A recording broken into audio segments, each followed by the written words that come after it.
ce qui allait pas dans mon couple, c'était ce qui allait pas chez moi, et c'est pour ça que je buvais depuis des années. Donc 1, 2, 3, 4. La petite voix, la petite voix. Bonjour, je suis Herveline et j'ai le plaisir de vous présenter cette nouvelle série de La Petite Voix, la série d'été qui va changer votre rentrée. Cette fois-ci, pas de thérapeute à mon micro. Nous passons de l'autre côté.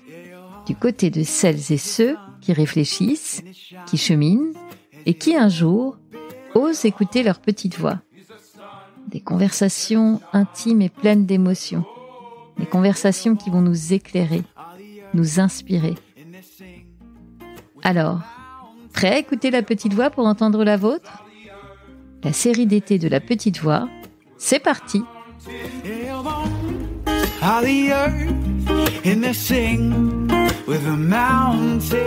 Aujourd'hui, je vous embarque dans l'histoire d'un homme qui a eu le courage d'écouter sa petite voix face à une dépendance qui aurait pu le consumer. C'était il y a 2136 jours, lorsque Jean-Loup a décidé de rompre avec l'alcool, ce compagnon de route destructeur. Comment trouve-t-on la force de dire un jour « stop », d'affronter les démons cachés dans nos dépendances et de se projeter dans un avenir différent ? Comment Jean-Loup a-t-il appris à naviguer dans les eaux tumultueuses de la sobriété ? Et comment a-t-il réussi à reconstruire sa vie, morceau par morceau ? Bienvenue dans un épisode poignant, une plongée dans le combat d'un homme pour sa propre vie, un homme qui se voyait si vulnérable et qui a aujourd'hui la force de venir témoigner à mon micro. Avec Jean-Loup, nous allons parler d'une vision pas si romantique du rock, d'un mariage qui vole en éclats et d'une retraite spirituelle qui change tout.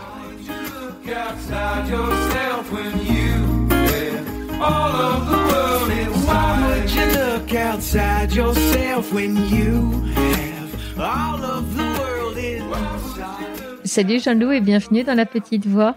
bonjour Herveline. Ça me fait extrêmement plaisir de te recevoir, toi qui es un auditeur fidèle et ancien de La Petite Voix. Et oui, c'est complètement surréaliste pour moi d'être au micro de La Petite Voix après 5 ans d'écoute. Mais tu vas voir que tu as toute ta place et puis ceux qui nous écoutent seront d'accord avec moi. On va en parler il y a une date vraiment très particulière dans ton parcours, hein. Une date à laquelle vraiment ta vie elle a basculé. Est-ce que tu la partages avec nous ? Bien sûr, c'est le 17 septembre 2018 quand j'ai décidé j'allais dire définitivement arrêter de boire, mais c'est pas aussi simple que ça. Disons que j'ai décidé d'arrêter de boire, voilà, de l'alcool, je précise. Ouais. Avant d'en venir à ce 17 septembre 2018, moi j'aimerais bien qu'on parle de ta vie d'avant. À quoi ressemblait cette vie-là ? T'avais quel âge ? Tu faisais quoi dans la vie ? Tu bossais ? Ouais, j'avais commencé à bosser pour la petite boîte familiale en informatique. Mon rapport à l'alcool, ça a commencé quand j'avais une vingtaine d'années, après une rupture amoureuse, et je suis tombé dans le cliché littéralement boire pour oublier. En plus, étant très très fan de rock, la plupart des gens qui m'inspirent, c'était pas les derniers à avoir un style de vie plutôt excessif. Il y en a pas beaucoup qui ont survécu d'ailleurs, malheureusement. Et donc voilà, je me suis dit si eux l'ont fait, pourquoi pas moi quoi. Il y a presque la manière dont on parle dans ce rapport à l'alcool, en tout cas à l'époque, quelque chose de très le mot romantique me vient. J'exagère, mais tu vois, c'est presque le cliché, ça fait de toi, tu te rapproches de ces stars-là et de leur univers. Oui, non, mais c'est ça, c'est la romantisation des excès, même si on s'est en train de changer quand même ces dernières années, j'ai l'impression. C'est vrai que ça va dans le bon sens. C'est complètement ça, c'est le côté poète maudit, voilà, comme je disais, boire pour oublier, noyer sa peine, tout ça, tous les poncifs, des gens qui boivent et qui cherchent des excuses. Du coup, tu consommais de l'alcool comment ? Tu buvais tout seul chez toi ou plutôt il y avait une dimension un peu festive ? Ah oui, c'était complètement festif puisque en gros je sortais, j'avais un bar fétiche, j'étais là-bas tous les week-ends, à moi c'était presque tous les jours, je finissais pas forcément tous les jours carpette, mais C'était vraiment il y a eu l'alcool festif dans ce bar ou en ville avant d'avoir aussi une consommation à la maison. Ah, c'est venu plus tard. C'est venu plus tard, ouais. Ok. Donc là, est-ce que tu dirais ce truc qu'on connaît parce que malheureusement c'est une des vertus de l'alcool et je devrais pas le dire comme ça, mais ça nous décoince en fait. Donc est-ce que c'était ça que ça t'apportait aussi? Bah oui, complètement, puisque à force de traîner dans le bar en question, j'ai fini derrière le bar, ce qui m'a pas aidé non plus. Hein. Toujours, on reste avec le rapport avec la musique. J'ai fini par m'occuper de la musique là-bas pendant quelques années. Ok, t'étais DJ en fait. Ouais. Donc voilà, encore plus dans l'image, même si je faisais pas de la musique directement, mais c'était encore plus mélanger le rock, l'alcool, les excès. Carrément, ça me décoinçait quoi. J'étais plus le petit nerd timide qui osait pas trop parler aux gens. Non, là c'était. Mais tu faisais quoi dans la vie à ce moment-là? Tu bossais? Ouais, j'avais commencé à bosser pour la petite boîte familiale en informatique. Tu nous le dis, tu sortais là d'une séparation qui avait été rude. Oui, enfin rude. Je me la suis rendu rude. Dans la tête, hein, il y avait rien de dramatique. Une séparation, voilà, mais ça a été le point de départ, mon excuse pour tomber là-dedans. Donc là, tu vas tomber dans cet alcool festif. De fil en aiguille, tu te retrouves à être DJ dans ton bar fétiche. Donc, comme tu le dis, tu es derrière le bar, en fait. Donc là, tu consommes encore plus. Est-ce que du coup, tu avais une consommation hyper excessive, tu vois, comme on imagine, de binge drinking, ou c'était vraiment juste l'alcool festif, tu rentres chez toi, t'es bourré, mais t'es pas non plus malade, etc. Il y a eu les deux.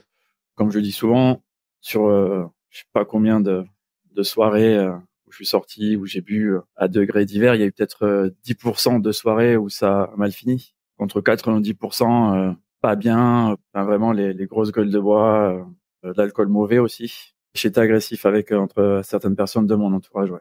J'exprimais des choses que j'osais pas exprimer par rapport à des souffrances que j'avais. Je déversais mon fiel hors de contrôle. Ça veut dire quand même que y avait un mal-être qui était là? Oui. Oui, ça, avec le recul, le côté festif de l'alcool, en fait, je me suis rendu compte que, ça a jamais été vraiment, jamais une consommation festive. C'est toujours à la base pour lutter contre un mal-être ou pour endormir un mal-être. Donc forcément. C'est quoi ce mal-être que tu ressentais? Je pense à l'époque, j'étais, il y avait le côté boire pour oublier par rapport à ma rupture. Après, l'idée que j'étais célibataire, que j'avais personne.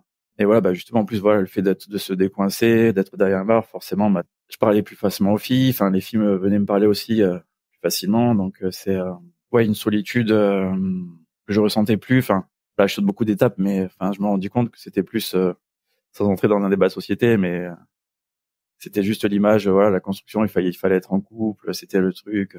C'était. Donc, chez toi, tu ne consommais pas? Au début, non. Après, c'est venu.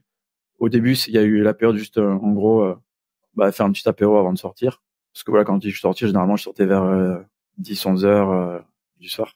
Et après, quand il y a eu une période dans ma vie où je sortais plus ou beaucoup moins, et là, je faisais des apéros à la maison. Je sortais plus ou beaucoup moins dans les bars. Et quand tu commences à prendre tes apéros tout seul à la maison, là, est-ce que t'as un petit truc à l'intérieur qui dit tiens, ce serait intéressant que je me questionne sur mon rapport à l'alcool ou vraiment pas du tout? Non, ça c'est plus le lendemain cuit, toi. Combien de fois je me suis dit ça serait bien de ralentir, voire arrêter. Et puis le week-end d'après, c'était reparti. Pas forcément aussi loin qu'avant, mais je sais qu'au bout de X semaines, ça repartait des excès habituels. Ça veut dire qu'il y avait un petit morceau de toi quand même qui avait conscience Ah oui, qu'il y non, avait... c'était pas un petit morceau, j'avais complètement conscience que j'avais un problème. Il se passe combien de temps entre les premiers excès et ce moment-là? Bon, il y a eu un gros touchage de fond dès les premiers excès. Et bon, ça c'était... après, c'est dur de dire vraiment entre dates, il y a eu des touchages de fond ponctuels. Mais alors, entre ce moment-là où tu commences à tomber dans ces excès pas sains, et puis ce jour où là, ça va basculer, tu vas dire en fait, ça suffit. Il s'est passé 12 ans. Si je comprends bien, c'est pas non plus l'alcoolisme comme on peut l'imaginer, c'est-à-dire, tu le dis toi-même, t'es pas en train de te lever le matin au réveil avec ton cubit rouge. Non, pas du tout. Je me levais pas le matin j'avais pas besoin de boire pour exister. En fait. Ouais, mais du coup, je suis en train de me dire en t'écoutant, comme l'addiction n'était pas physique, en fait, mais plutôt d'ordre psychologique, c'est presque plus pervers parce que tu peux te dire que t'es pas addict, en fait. Oui, voilà, puis c'est toujours l'image. Enfin voilà, c'est l'alcool festif. Enfin, surtout à l'époque, c'était dans ma génération. Enfin, c'est complètement normalisé. Le week-end, tu sors, tu bois, et advienne que pourra, quoi. Je me cachais derrière ça. Ouais. Si je dis pas de bêtises, t'as ce mal-être, t'as ce rapport à l'alcool qui est de plus en plus pervers, j'ai envie de dire. Pour autant, tu vas quand même construire ta vie puisqu'il y a un moment où tu vas faire une rencontre qui va t'amener à te marier, non? Oui. Ben en fait, on s'était rencontrés dans mon bar fétiche. On avait ce même attrait pour la fête.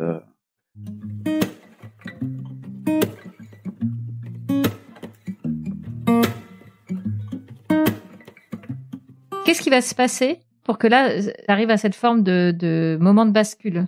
Il y a eu mon mariage qui a fini d'exploser en vol. Combien de temps tu as été marié? 10 mois, 9 mois. Ça même pas un an, quoi. Ça allait faire 5 ans dans les jours avant que la séparation. Directement, j'ai eu la chance d'être super entouré, que ce soit par mes amis, ma famille. Le prêtre qui nous avait mariés m'a offert carrément une retraite spirituelle. À la base, on devait y aller tous les deux pour sauver le mariage. Donc finalement, je suis allé tout seul. Et ça a été le premier vraiment ce qui m'a sorti la tête, qui m'a permis de remonter la pente. Ouais. C'était religieux puisqu'à l'époque, je faisais partie d'une paroisse et le prêtre c'était devenu un très bon ami. Ouais. Jusqu'à la veille, je voulais pas y aller et finalement, j'y suis allé. Ouais, ça, comme je disais, ça a été le premier gros pas en avant. Qu'est-ce qui fait que t'avais pas envie d'y aller? C'était trop confrontant? Oui, je pense. Et puis voilà, c'est partir de chez soi. Enfin voilà, se retrouver là-bas, dans une retraite, en plus catholique. Ça s'annonçait pas comme le truc le plus fun du monde, quoi. Voilà, parce qu'en plus voilà, c'était une retraite. Tous les jours, il y aurait des messes, c'était silencieux en plus. Les repas et tout avec les autres, c'était à part le dernier, on parlait pas, quoi. En quoi consistait la retraite? Combien de jours elle durait? C'était une semaine. Il y avait des messes, il y avait des moments de la parole plus en groupe. C'est quelqu'un qui parlait, quelqu'un de la retraite, pas les participants. Mais par contre, il y avait les moments où on parlait. On avait un accompagnateur, une accompagnatrice, et 2 fois par jour, on allait leur parler de ce dont on avait envie de parler, quoi. Et moi, c'est vraiment ça qui a fait la différence, voilà, de parler à quelqu'un qui connaissait pas mon contexte, qui connaissait pas ma famille, pas mon entourage, pas mon histoire, qui était juste là, vas-y, je t'écoute, quoi. Puis c'est cette énergie qu'il y avait, parce que peu importe de la raison pour laquelle les gens étaient là, mais il y avait vraiment, tu sentais une énergie, des gens qui voulaient avancer, quoi. On sentait, moi, en tout cas, ouais, je sentais vraiment une énergie positive. Et qu'est-ce qui se passait, toi, dans ta tête? Parce que, est-ce que c'était vraiment la problématique de ton couple et de cette rupture qui occupait l'esprit, ou c'était l'alcool aussi? Les deux, en fait, c'était comment se remettre de la rupture et puis comment gérer l'alcool, quoi. En gros, je suis sorti de la retraite, hein, ça allait bien mieux, voilà, vraiment, ça m'a remis sur le bon chemin, dans le sens où voilà, ça a été le nouveau départ. J'ai un problème avec l'alcool.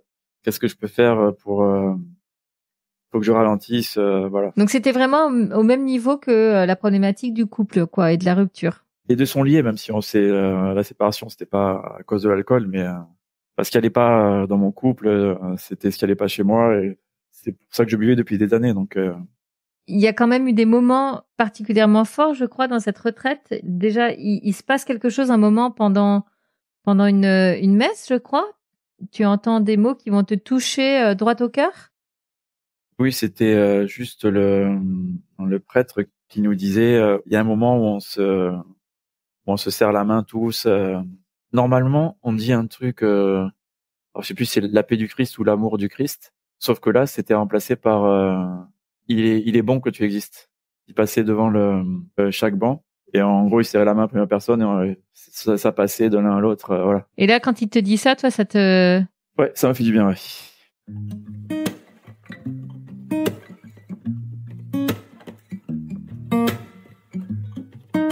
À quel moment, par rapport à cette retraite, va arriver le moment où tu dis, là, maintenant, j'arrête de boire? Et comment est-ce qu'il va se présenter à toi? C'était un mois après. Je me rappelle bien, c'était un samedi soir. Et pareil, je commence à ouvrir ma bouteille, mettre devant l'ordi, écouter de la musique et tout, pour chiller, comme disent les jeunes d'aujourd'hui. Et là, je commence à boire et je me dis stop. Enfin, c'est faut arrêter. Enfin, c'est voilà, il y a pas de demi-mesure. C'est même si ce soir-là, voilà, je finis pas en gueule de bois. Enfin, ça fait des années que je crois que je vais arriver à gérer, à boire normalement, sans excès, et j'y arrive pas. Donc, comme mon oncle me l'a appris dans mon boulot, l'important, s'il y a un problème, c'est de supprimer le problème déjà. Après, tu vois, pour le régler, mais déjà, si tu le supprimes, je suis revenu à ça, c'est l'alcool, c'est le problème. Bah, si je supprime l'alcool, j'ai plus de problème d'alcool. Et puis, et pas dire j'arrête, je bois pas, je fais une pause. Non, c'était vraiment, enfin, pour moi, c'était un arrêt définitif. Ça veut dire que avant ça, tu avais déjà essayé de négocier avec toi-même, de dire allez, je bois, mais je bois moins ou moins souvent, etc. Ouais, bien sûr, ouais. Ça, c'est quelques années. Ouais. Je pourrais pas dire quand ça remonte exactement, mais ça, X semaines ou X mois après, il y aurait toujours un moment où je buvais trop. Donc ce soir-là, le 17 septembre 2018, cette bouteille que tu as ouverte, elle finit dans l'évier et tu en parles rapidement à tes proches. Ah, le jour même? Est-ce que ça veut dire que tes amis, ta famille avaient conscience de ce problème-là à l'alcool et tu avais eu cette discussion avec eux déjà? Ils en avaient peut-être conscience, mais on n'en avait jamais parlé.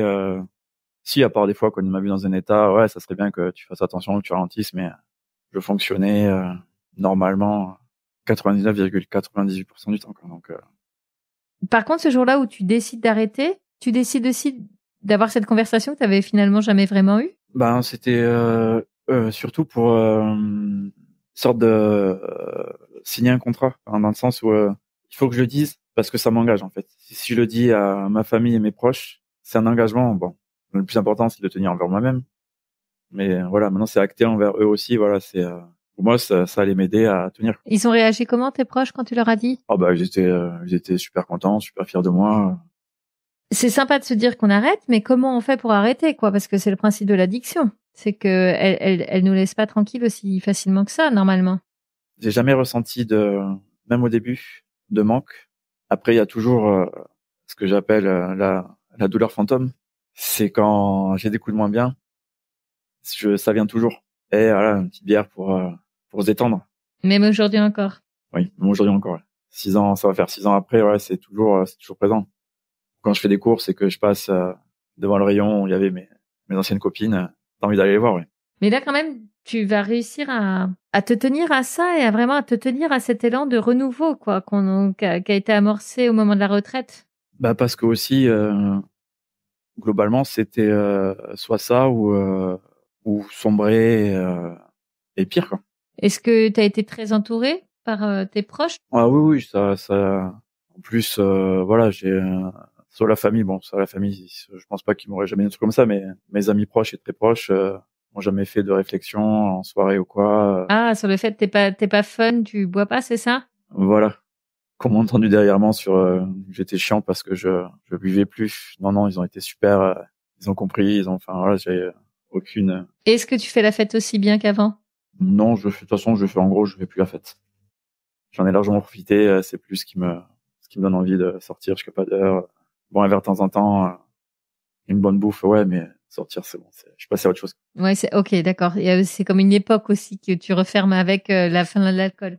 C'est aussi pour limiter les risques. C'est très bien que si je sortais régulièrement, bah, c'est quand même plus de tentation, d'occasion, parce que voilà, tu croises des gens des fois que tu connais pas, eux ils ont tendance à, tu vois pas, tu bois un verre, Est-ce que dans tout ce process-là, tu as été accompagné par des thérapeutes? Bah, quelques semaines avant la signature finale de mon divorce, je suis allé voir une psy. J'allais bien, mais je sentais que bah voilà, c'était quand même voilà, signer le divorce, même si voilà, c'était fini, c'est quand même un gros morceau, donc je suis allé faire 4 séances chez elle, puis elle m'a dit pas besoin de. Ça a été une super, vraiment une expérience incroyable. Et donc l'alcool faisait partie des sujets des séances? Oui, on en a parlé bien sûr. J'ai l'impression que c'est très associé au divorce. Enfin, il y a comme tout ça est un peu imbriqué, quoi. C'est imbriqué dans ma vie. Donc il y a cette psy. Je crois qu'il y a une énergéticienne aussi, tu m'as dit. Oui, quelques mois plus tard aussi, j'avais eu un coup de mou et malheureusement ma psy a quitté le département et l'énergéticienne, ça s'est super bien passé. Ça m'a bien aidé à passer le cap. Et je suis allé la revoir une ou deux fois après. Voilà, c'était juste avant de... Parce qu'il faut pas forcément attendre d'aller mal pour chercher à aller mieux. Qu'est-ce qui t'a permis de tenir dans ces moments où, c'est des moments où le moral est moins bon ou des moments où t'as peut-être envie de flancher, quoi, tout simplement? Il y a vraiment le fait que je sais que si je bois quelques bières pour me détendre, sans aller dans l'excès, rien, voilà, juste hop, ça va ouvrir une porte. Je sais très bien où est-ce qu'elle va me mener. Donc, que ça soit dans 3 semaines, un mois ou un an, c'est highway to hell. C'est pour ça que c'est non direct, quoi. Je peux y penser, ça peut me traverser l'esprit, et non, c'est pas possible. J'ai l'impression que tu te l'es découverte, cette force-là, au fur et à mesure de tes mois sans l'alcool, non? Oui, complètement. J'en ai même pas conscience, en fait, mais oui, oui. Et là, ça a permis de passer ce cap-là et de changer de regard sur toi? Oui, de regard sur moi. Enfin, il y a eu un énorme travail interne que tu aimes beaucoup, de développement personnel, qui est complètement galvaudé, qui veut tout et rien dire maintenant, puisque voilà, c'est le mot à la mode. Donc c'est pour ça qu'on fait parler de connaissance de soi. Grâce à notamment ton podcast, hein. Ça a permis de découvrir des thérapeutes, des pratiques, des bouquins, beaucoup de podcasts sur le sujet, discussions avec mes proches, plutôt sur la connaissance de soi. C'est comme si ça t'avait tous ces moments hyper rudes, hein, pour le coup avec lequel t'es passé, mais ça t'a permis d'ouvrir une nouvelle porte. Et puis là, j'ai l'impression que derrière la porte, c'est quand même vachement plus apaisant, quoi. Et riche aussi de connaissance de soi. Et en fait, j'ai l'impression d'être devenu le mec que j'aurais pu devenir sans avoir fait des excès, quoi. C'est comme je disais tout à l'heure, là, quand c'était soit j'arrêtais ou soit je sombrais encore plus. C'était par rapport à ça, quoi. C'était, je comprenais que il n'y avait pas de bonne fin si je continuais à boire. On peut plus se réfugier derrière l'alcool et on les vit maintenant, le positif comme le négatif. Je sais que je le dois qu'à moi. Donc si j'arrive à faire un truc bien, c'est grâce à moi. Ou si au contraire je fais un truc pas bien, voilà, c'est à cause de moi. Que ce soit les émotions positives ou négatives, je les prends, quoi. J'ai pas d'anesthésie, j'encaisse et c'est comment j'encaisse qui fait la différence.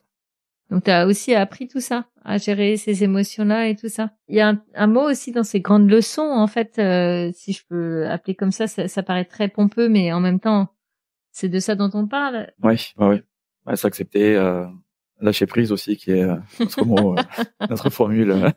Accepter ce qui nous arrive en bien et en mal, et l'affronter sans se cacher derrière. Moi, c'était l'alcool qui permettait d'anesthésier certains sentiments.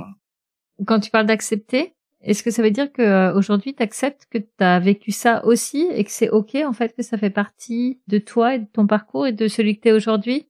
Ouais, c'est justement c'est ce qui me permet aussi de tenir, c'est que j'accepte que c'est arrivé, je fais du mal.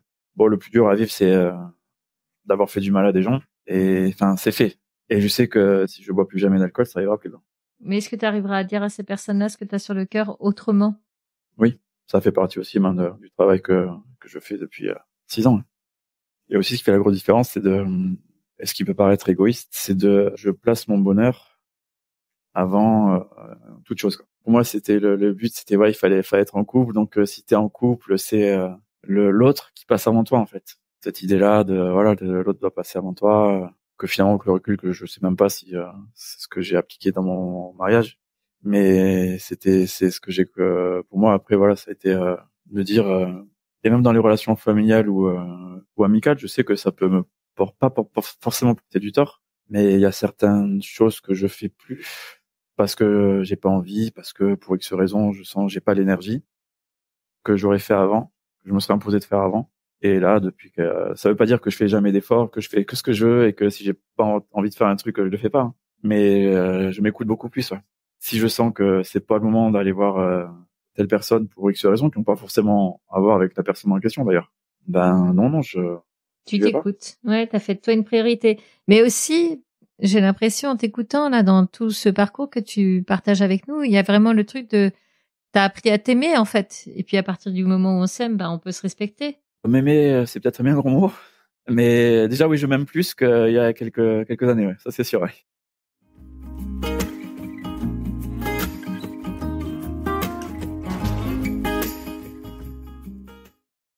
Elle ressemble à quoi ta vie justement aujourd'hui?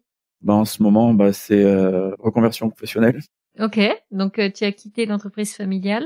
Voilà, donc là, je suis en train de bosser à monter ma propre entreprise d'accompagnement dans l'informatique et le marketing digital. Puisque dans l'idée, c'est vraiment ce que j'ai envie de faire. C'est pour ça que je parle pas de support ou de conseil. C'est vraiment d'accompagner des entrepreneurs qui ont des projets, des projets inspirants et essayer de. Ça c'est ça va être le gros du boulot. C'est que ça soit l'informatique ou le marketing digital, internet et réseaux sociaux, de faire autrement que ce qu'on fait pour s'inscrire dans des démarches durables. Et là, on parle de travail. Comment vont les amours? Ça va très bien. Ça fait 3 ans là que je suis en couple avec Sophie. On a un petite chatte, un petit chihuahua, et ça se passe très très bien. Puisqu'elle est dans le même parcours que moi de connaissance de soi, de partage aussi les jeux vidéo, donc ça aide aussi. Et bosser pour lancer mon entreprise et toujours écouter de la musique, des podcasts, profiter de la vie, s'amuser quoi. Et tout ça sans alcool. Voilà.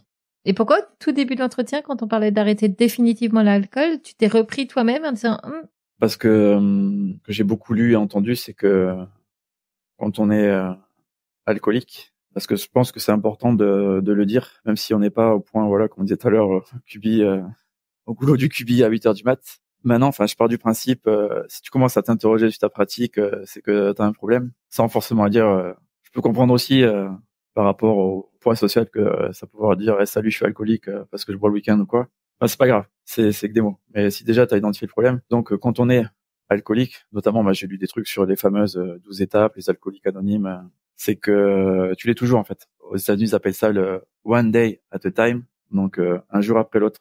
Tu te lèves pas un jour en disant je vais arrêter de boire toute ma vie. Non, tu te lèves, tu dis aujourd'hui je bois pas. D'où l'importance parfois de compter les jours et d'où l'humilité de dire j'arrête de boire. Voilà. Mais je sais que j'aurai toujours ça en moi en fait. Tu lui dirais quoi au Jean-Loup du 17 septembre 2018? Je lui dirais bravo, bon choix, très bon choix. Accroche-toi, c'est la meilleure décision que tu puisses prendre. Tu crois que c'est la meilleure décision de toute ta vie? Non, parce que déjà j'aime pas trop hiérarchiser les choses. Mais oui, c'est une des meilleures, oui, c'est une des plus importantes, ça y a aucun doute. Chouette. Elle t'a raconté quoi, ta petite voix, pendant notre échange là? Elle me poussait à dire ce que j'avais à dire quoi. Elle t'encourageait. Voilà, elle m'encourageait, voilà. Parce que moi, ma petite voix, elle me disait putain, quel parcours et quel courage à plusieurs égards, tu vois. Je me dis, c'est hyper courageux de parler de l'alcool qui reste, même si on voit bien que les choses évoluent, mais enfin, tout ça reste un sujet assez tabou et culturellement, c'est tellement lié au bon repas, à la fête, etc. que on entend avec ton témoignage à quel point il y a encore du chemin à faire pour se décoller de ça. Et puis moi, je trouve juste aussi hyper courageux parce que c'est dur de parler de ces vulnérabilités en général et j'imagine quand on est un homme en particulier.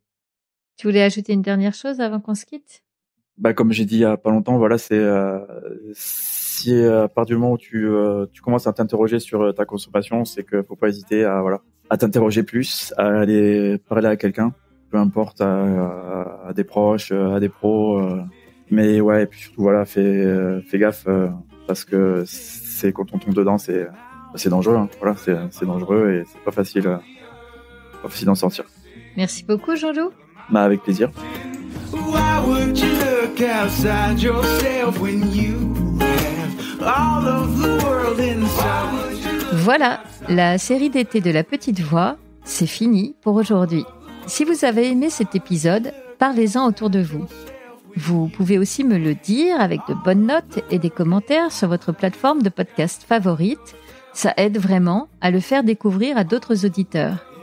Si vous voulez prolonger les échanges, je vous donne rendez-vous sur Instagram, Facebook, YouTube ou TikTok. Oui, tout ça en cherchant La Petite Voix, le podcast. Encore mieux, abonnez-vous à ma newsletter sur mon site lapetitevoix.co. C'est là que je vous raconte tout ce que je ne dis pas ailleurs. Allez, à bientôt!